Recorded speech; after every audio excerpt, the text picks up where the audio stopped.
Halo adik-adik, selamat datang di video pembelajaran kimia kelas 10 bersama saya Agatha Risna Oren.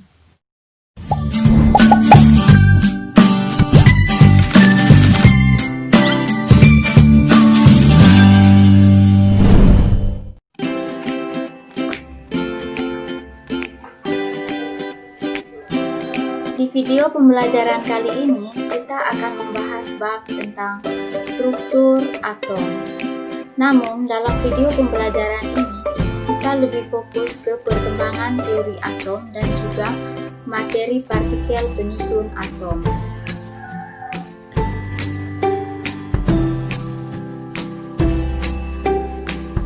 Tujuan pembelajaran yang akan kita capai dalam video pembelajaran ini, yang pertama, dapat menjelaskan perkembangan teori atom Dalton, Thomson, Rutherford, Bohr, dan mekanika kuantum. Yang kedua, dapat membandingkan setiap kelemahan dan kelebihan dari setiap teori-teori atom. Yang ketiga, dapat menjelaskan partikel-partikel penyusun atom. Pernahkah kalian berpikir, apa sih atom itu? Seperti apa sih bentuk atom itu? Jadi, adik-adik, atom berasal dari bahasa Yunani, yaitu atomos, yang berarti tidak dapat dibagi lagi. Konsep dasar atom pertama kali dikemukakan oleh Demokritus, orang Yunani pada awal abad ke-4 sebelum Masehi. Demokritus mengatakan bahwa suatu benda dapat dibagi menjadi bagian-bagian yang sangat kecil yang akhirnya tidak dapat dibagi lagi, yang disebut dengan atom. Menurut Demokritus, atom sepenuhnya padat, tidak memiliki struktur internal, serta ada ruang kosong antar atom untuk memberikan ruang untuk pergerakannya. Selain itu, Demokritus juga menjelaskan bahwa untuk menjelaskan perbedaan sifat dari material yang berbeda, atom dibedakan ke dalam bentuk, massa, dan ukurannya. Berdasarkan model atom yang dibuatnya, Demokritus mampu menjelaskan bahwa semua benda terdiri dari bagian yang lebih kecil yang disebut dengan atom.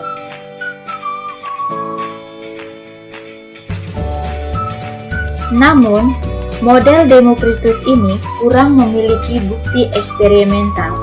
Hingga mulai tahun 1800-an, muncul teori-teori baru berdasarkan hasil eksperimen.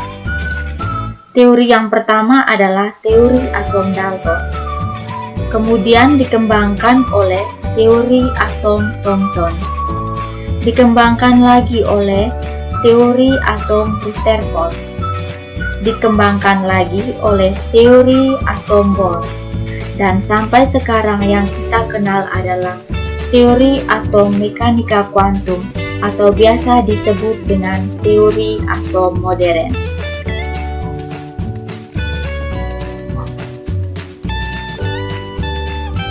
Mari kita bahas satu-satu ya adik-adik. Kita mulai dari teori atom John Dalton. John Dalton pada tahun 1803 mengemukakan pendapatnya tentang atom. Teori atom John Dalton didasarkan pada dua hukum, yaitu hukum kekekalan massa atau hukum Lavoisier dan hukum susunan tepat atau hukum Crookes. Lavoisier menyatakan bahwa massa total zat-zat sebelum reaksi akan selalu sama dengan massa total zat-zat hasil reaksi.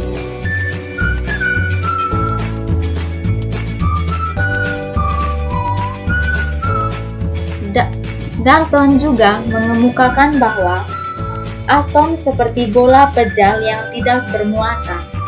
Hal ini dikemukakan John Dalton melalui postulat-postulatnya. Postulat John Dalton yang pertama mengatakan bahwa atom merupakan bagian terkecil dari materi yang sudah tidak dapat dibagi lagi. Postulat yang kedua, unsur yang sama tersusun dari atom-atom yang identik, unsur yang berbeda tersusun dari atom-atom yang berbeda pula. Postulat yang ketiga, atom-atom bergabung membentuk senyawa dengan perbandingan bilangan bulat dan sederhana. Yang keempat, atom tidak dapat diciptakan dan tidak dapat dimusnahkan. Adapun kelebihan dari teori atom John Dalton ini, di mana John Dalton dapat menerangkan hukum kekekalan massa atau hukum Lavoisier dan hukum perbandingan tetap. Di samping memiliki kelebihan, teori atom John Dalton ini juga memiliki kelemahan, di mana teori atom John Dalton ini tidak dapat menerapkan sifat listrik atom. Kelemahan yang kedua, adik-adik masih ingat postulat John Dalton yang pertama yang mengatakan bahwa atom adalah bagian yang terkecil dari suatu materi. Tetapi pada kenyataannya yang harus adik-adik tahu, atom-atom masih dapat dibagi lagi menjadi partikel-partikel subatom. Kelemahan dari teori atom John Dalton kemudian dikembangkan oleh teori atom Thomson. Thomson mengemukakan bahwa atom berbentuk bola pejal yang bermuatan positif dan di permukaan atom terdapat partikel-partikel elektron yang menyelimutinya, sehingga atom bermuatan netral. Thomson mengemukakan teori atomnya berdasarkan percobaan tabung sinar katoda dan menemukan partikel subatom yaitu elektron. Pada percobaan tersebut, berkas sinar ditembakkan dari katoda ke anoda melalui lubang atau celah hingga menuju layar dan menghasilkan pendaran cahaya. Thomson berasumsi bahwa yang membuat pendaran pada layar merupakan suatu partikel, sehingga pada pengujiannya Thomson menempatkan sebuah baling-baling atau roda di antara katoda dan anoda. Dan ketika dihubungkan dengan sumber arus, baling-baling atau roda tersebut bergerak. Hal ini menandakan bahwa memang berkas sinar katoda merupakan suatu partikel materi. Ketika tabung katoda dipasang plat magnet, ternyata berkas sinar dibelokkan oleh plat menuju atau mendekati kutub positif pada plat. Jadi adik-adik, pada saat itu Thomson mengindikasikan bahwa partikel muatan katoda memiliki muatan negatif yang dikenal dengan elektron.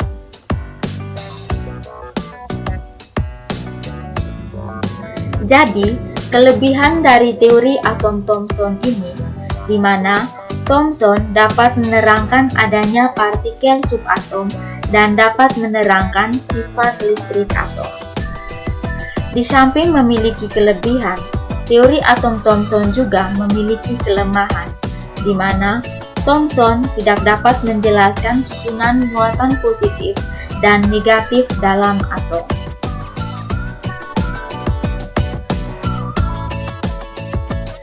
Kelemahan dari teori atom Thomson ini kemudian dilengkapi dengan teori atom Rutherford. Rutherford mengemukakan bahwa atom memiliki inti positif dan elektron bergerak mengelilingi inti. Teorinya ini didasarkan pada percobaan penghamburan sinar alfa pada lempeng emas tipis. Berkas sinar alfa ditembakkan melalui celah pada plat timbal menuju ke lempeng emas dan dihamburkan ke layar menghasilkan pendaran cahaya. Pada percobaan tersebut, terdapat beberapa fakta yang didapat. Dari berkas sinar alfa yang dilewatkan ke lempeng emas, ternyata mayoritas sinar diteruskan ke belakang lempeng yang terlihat dari pendaran yang dihasilkan. Rutherford menyimpulkan bahwa ada partikel lain pada atom yang membelokkan sinar alfa. Karena berkas sinar alfa bermuatan positif, maka partikel pada atom tersebut pasti juga bermuatan positif, yang mengakibatkan adanya tolakan yang membelokkan berkas sinar alfa. Lalu ternyata terdapat sejumlah kecil sinar alfa yang dipantulkan, di mana hal ini disebabkan seolah-olah ada partikel lain yang bertumbukan dengan berkas sinar alfa, dan tumbukan itu terkonsentrasi pada satu bagian. Nah, adik-adik, hal ini membuat Rutherford menyimpulkan bahwa atom memiliki partikel bermuatan positif yang berada di tengah-tengah atom, yang selanjutnya disebut sebagai inti atom.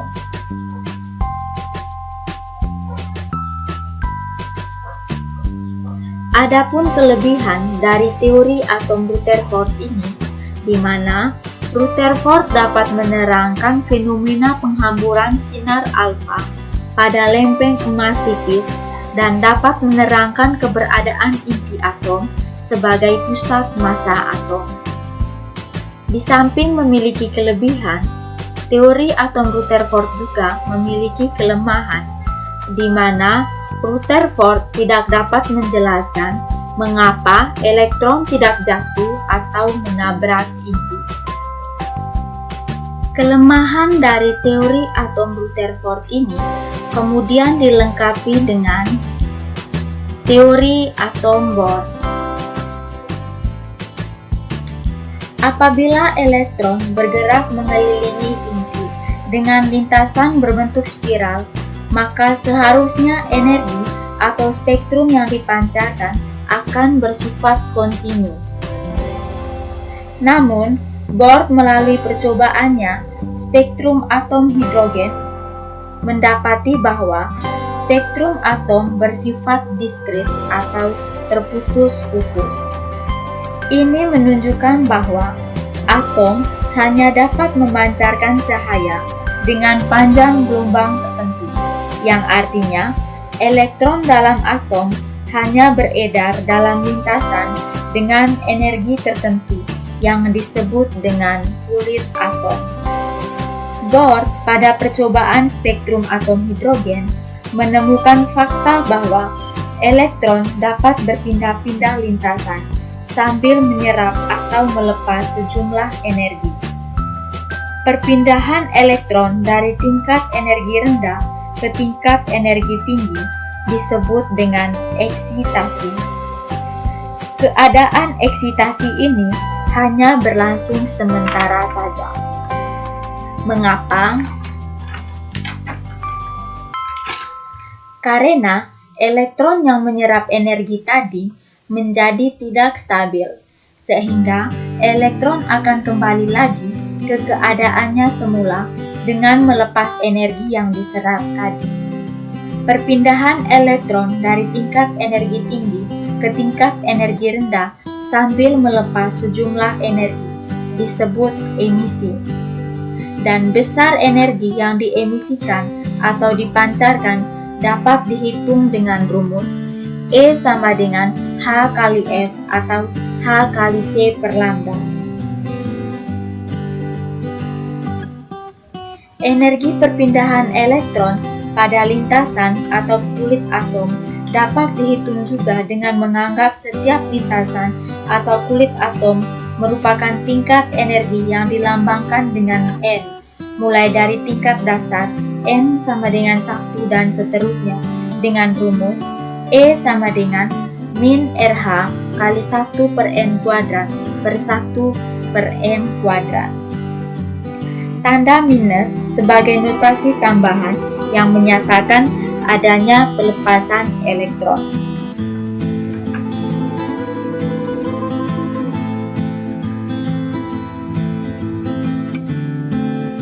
Adapun kelebihan dari teori atom Bohr ini, di mana Bohr dapat menjelaskan kekurangan teori atom Rutherford, di mana elektron tidak akan jatuh ke inti karena pergerakan elektron terjadi dalam lintasan yang stasioner atau tetap. Yang kedua, Bohr dapat menjelaskan spektrum emisi dan absorpsi dari atom hidrogen.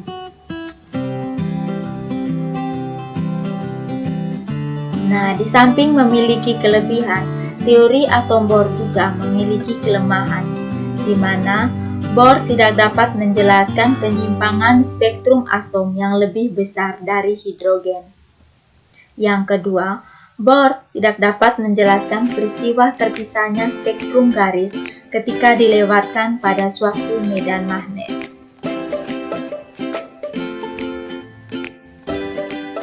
Untuk lebih memahami teori atom Bohr, pahami contoh soal berikut. Hitung energi foton yang dipancarkan jika suatu elektron jatuh atau pindah dari tingkat energi utama ke-6 menuju tingkat energi utama ke-4 dalam atom hidrogen. Tentukan pula panjang gelombang dalam satuan nanometer dari gelombang foton tersebut. Diketahui RH sama dengan 2,18 kali 10 pangkat minus 18 joule. H sama dengan 6,63 kali 10 pangkat minus 34 joule sekon. C sama dengan 3 kali 10 pangkat 8 meter per sekon. Nah, untuk menyelesaikan soal ini, langkah pertama yang harus kita selesaikan adalah hitung berapa energi yang diemisikan. Untuk menghitung energi yang diemisikan ini, kita menggunakan rumus E sama dengan min RH kali 1 per N kuadrat kurang 1 per N kuadrat sama dengan minus 2,18 kali 10 pangkat minus 18 joule kali 1 per 4 kuadrat kurang 1 per 6 kuadrat sama dengan minus 7,57 kali 10 pangkat minus 20 joule. Jadi, besar energi yang diemisikan yaitu minus 7,57 kali 10 pangkat minus 20 joule. Sekarang yang kita cari adalah berapa panjang gelombangnya. Untuk menghitung panjang gelombang ini, kita menggunakan rumus E sama dengan H kali F atau H kali C per lambda. Karena energi yang diemisikan tadi telah diketahui, maka kita kasih masuk minus 7,57 kali 10 pangkat minus 20 joule sama dengan 6,63 kali 10 pangkat minus 34 kali 3 kali 10 pangkat 8 meter per sekon per panjang gelombang. Maka, panjang gelombang yang akan kita dapatkan sebesar 2,64 kali 10 pangkat minus 6 meter. Dan jika dikonversikan ke nanometer, sama dengan 2640 nanometer.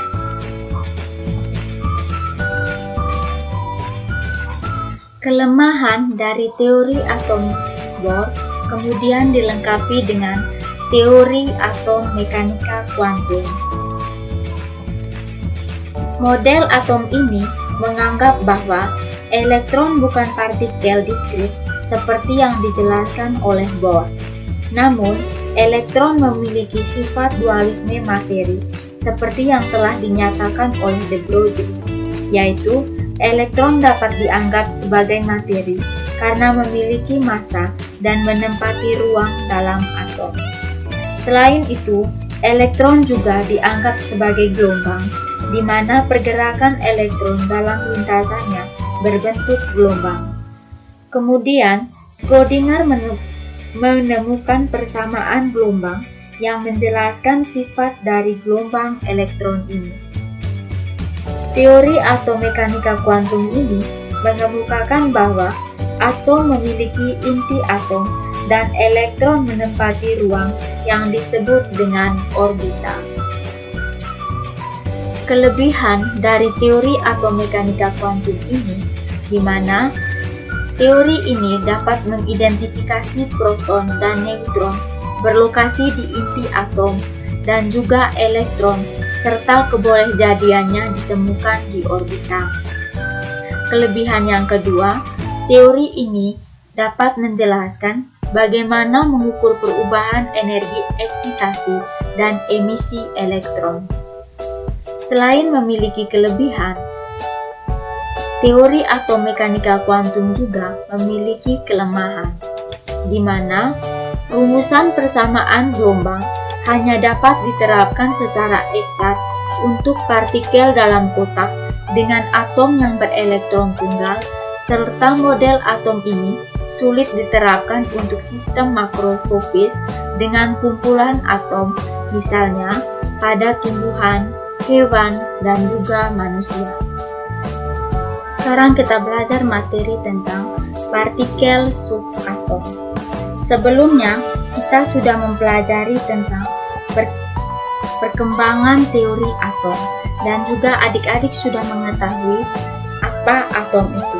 Yang jelas, atom itu bukan partikel terkecil ya. Di dalam atom masih terdapat partikel-partikel lain seperti proton, elektron, dan neutron. Proton bermuatan positif, elektron bermuatan negatif, neutron bermuatan netral. Rasio perbandingan massa antara proton, elektron, neutron sama dengan 1:0/1. Proton dan neutron terdapat di inti atom, sedangkan elektron terdapat di kulit atom. Proton pertama kali ditemukan oleh Goldstein pada tahun 1886. Kemudian elektron ditemukan oleh Thomson pada tahun 1897 dan neutron ditemukan oleh Chadwick pada tahun 1932.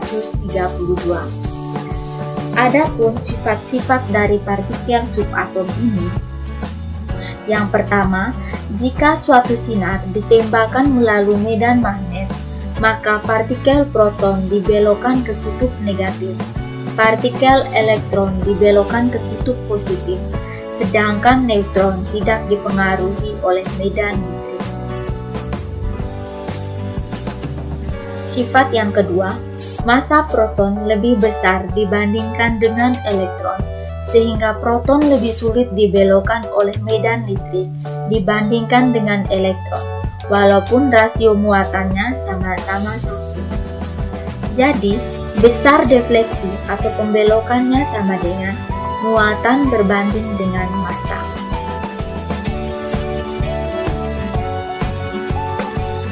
Adik-adik, apakah kalian pernah melihat tabel sistem periodik unsur? Jika belum pernah, perhatikan tabel sistem periodik unsur tersebut.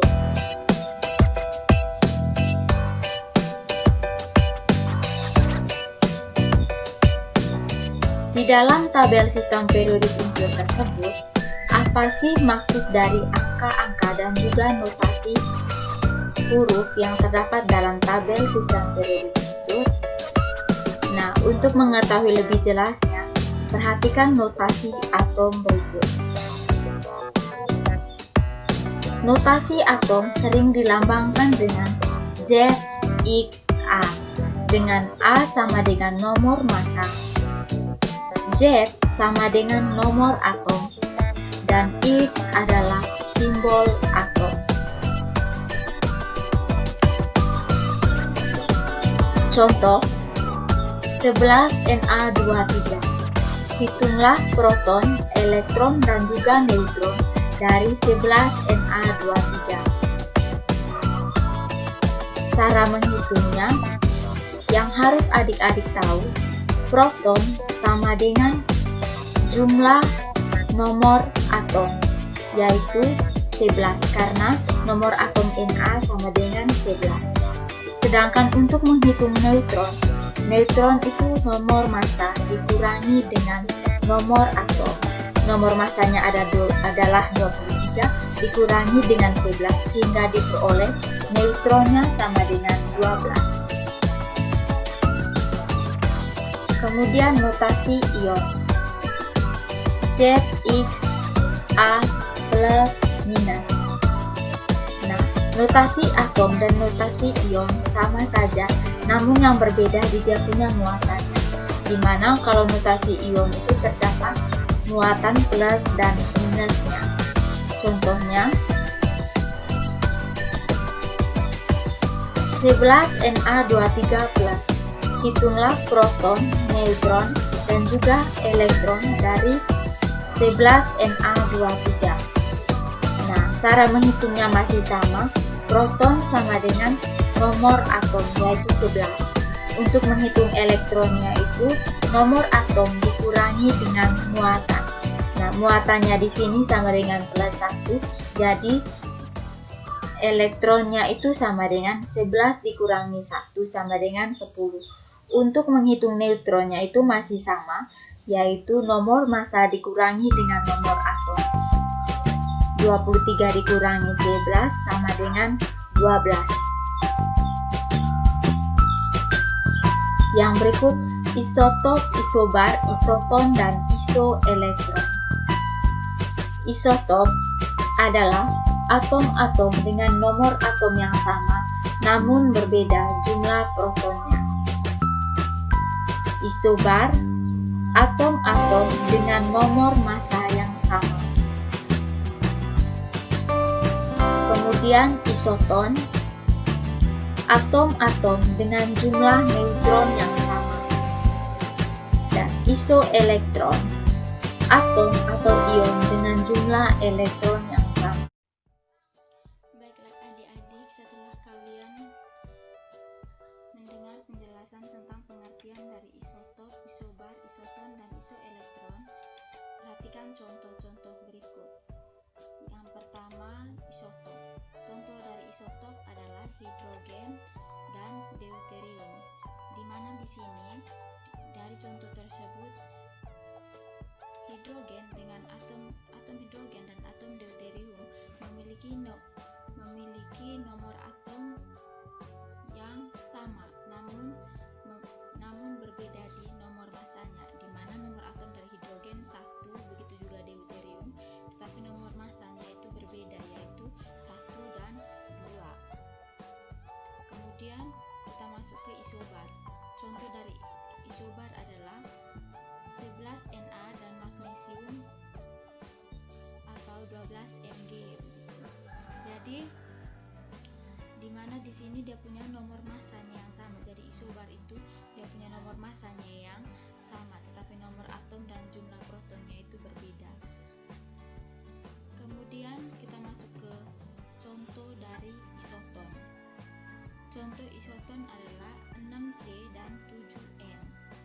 Nah, kita lihat di sini di mana isoton adalah atom-atom dari unsur yang berbeda yang mempunyai jumlah neutron yang sama. Nah, jumlah neutron dari atom C ini adalah 7, dan jumlah neutron dari atom N ini adalah 7 juga. Jadi isoton itu neutronnya itu yang sama. Kemudian kita masuk ke contoh berikut, yaitu isoelektron. Nah, di isoelektron ini di mana atom-atom atau ion dari unsur yang berbeda yang mempunyai jumlah elektronnya yang sama. Nah, kita perhatikan contohnya itu adalah 10Ne dan 9F. Nah, di mana jumlah elektron dari Ne itu adalah 10 dan juga jumlah elektron dari F itu adalah 10, sehingga kedua atom ini dikatakan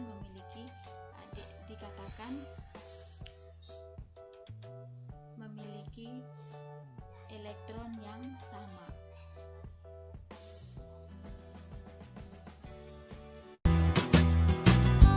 Sampai di sini dulu pertemuan kita. Sampai ketemu di lain waktu.